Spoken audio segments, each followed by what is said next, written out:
Hello everybody, मैं doctor Vikram मस्कर हूं, एक घुटने और कंधे का विशेषज्ञ नई दिल्ली इंडिया से।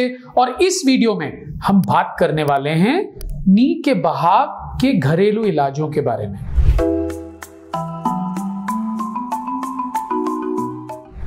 नी का बहाव क्या होता है? घुटने में पानी भरना। पानी हो सकता है जो नॉर्मल ल्यूब्रिकेंट होता है घुटने में, जरूरत से ज्यादा उसका बनना, या खून भी हो सकता है। खून तब होता है जब यूजुअली चोट लगती है। आप क्रिकेट इत्यादि खेल रहे थे, बाइक चला रहे थे, गिर गए, घुटने में चोट लगी, सूज गया, मोस्ट प्रोबेबली उसमें ब्लड ही है, पर यही एक तरीके का बहाव भी होता है।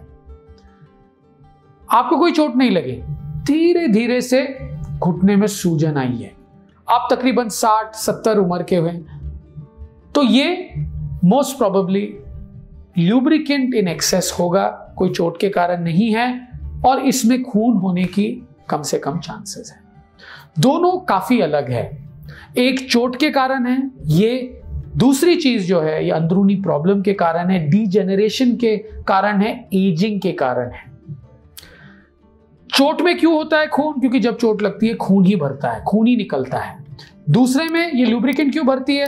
क्योंकि जब घुटना पुराना होने लग जाता है, चिकनाई कम होने लग जाती है। चिकनाई का काम है घुटने को स्मूथ रखना, जोड़ को स्मूथ रखना, ताकि रगड़ ना खाए। जब ये खत्म हो जाती है तो घुटना रगड़ खाता है। जब रगड़ खाती है तो ऐसे होता है कि दो पत्थरों को लो, उनको रगड़ो तो क्या होता है, छोटी छोटी से पत्थर के टुकड़े निकलते हैं। वैसे ही जब ये रगड़ खाता है तो हड्डियों के टुकड़े निकलते हैं, कार्टिलेज के टुकड़े निकलते हैं। घुटने के चारों तरफ एक कवरिंग होती है जिसका काम है लुब्रिकेंट अंदर लगाना। जैसे आंखों में भी हमेशा आंसू होती है, पर जब आप भावुक हो जाते हो या डस्ट में जाते हो तो जरूरत से ज्यादा आंसू पैदा होता है।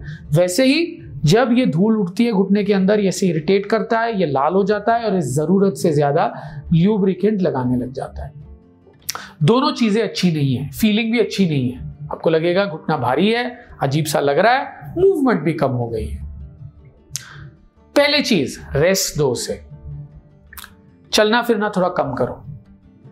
जब आप ये करते हो तो घुटने को ज्यादा काम नहीं करना पड़ता, ऑटोमेटिकली सूजन कम होने के चांसेस हैं। दूसरा है आइसिंग। आइस का क्या काम है? आइस ठंडा होता है, जब आप कोई ठंडी चीज लगाते हो घुटने के ऊपर तो वो सूजन कम करता है।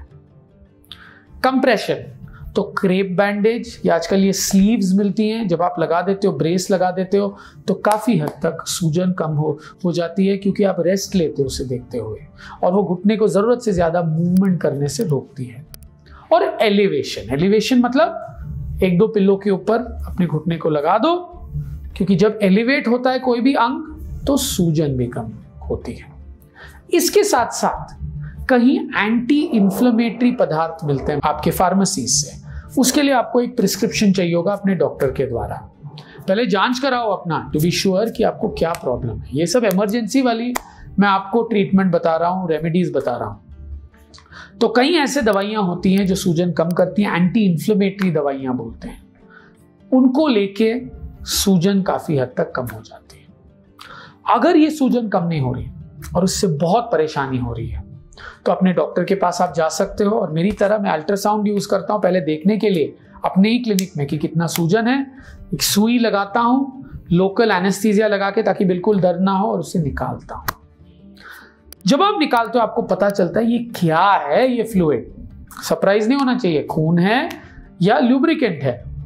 उसको आप जांच के लिए भी भेज सकते हो। जब आप जांच के लिए भेजते हो उससे पता चलता है ये क्या फ्लूइड है। इसमें फ्लूइड तो कम हो गई, पर उसकी रूट कॉज को आप सही कर सकते हो उसके द्वारा। अगर चोट के कारण है तो एमआरआई इत्यादि कराने के बाद पता चलता है कि क्या चीज टूटी है।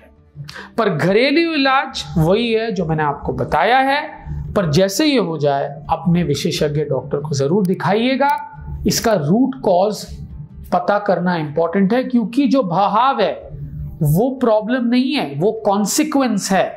कोई चीज, कोई बीमारी, कोई चोट के कारण ही बहाव आया है, तो उसको जब तक आप ठीक नहीं करोगे तो बहाव आने के चांसेस ज्यादा है घुटने में। मुझे उम्मीद है इस वीडियो के द्वारा आपको घरेलू इलाज फॉर नी या घुटने के बहाव के लिए पता चला है। अगर आपको मेरा वीडियो पसंद आए please like and subscribe to my channel, and please follow me on Instagram. Thank you.